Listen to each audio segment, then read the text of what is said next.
Rock solid.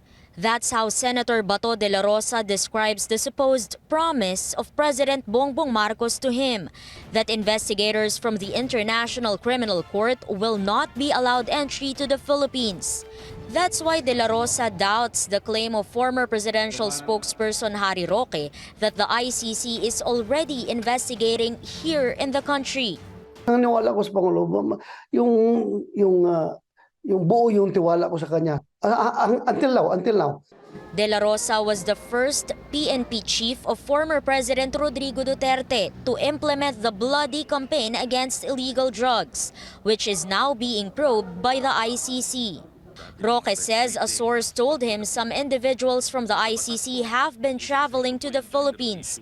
Dela Rosa says authorities should immediately validate this information. Magiging inutil sila kung di nila alam.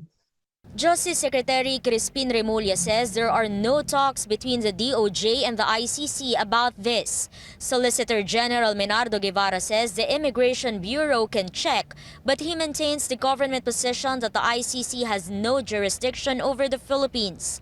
He adds the ICC prosecutor does not have to come here since local organizations have been providing assistance to the tribunal. Senate Minority Leader Coco Pimentel, for his part, says it's impossible for the ICC to come here without the government knowing. Common sense tells me na sasabihin nila, what are your official figures?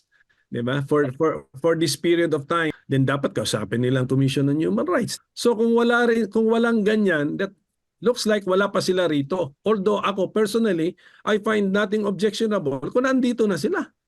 Dela Rosa says if it will be proven that ICC investigators are already here without the consent of the Philippine government, they should be arrested and deported, as earlier pronounced by Chief Presidential Legal Counsel Juan Ponce Enrile.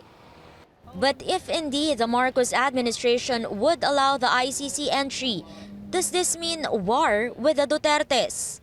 It depends kanila kung anong tingin ng mga Duterte dyan. Ha?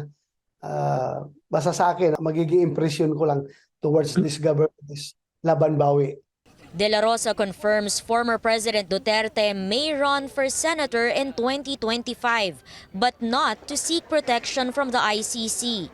Hindi naman niya kailangan ng protection pa, no? Because I am sure if this government, the present government is reasonable enough, the former president should be protected.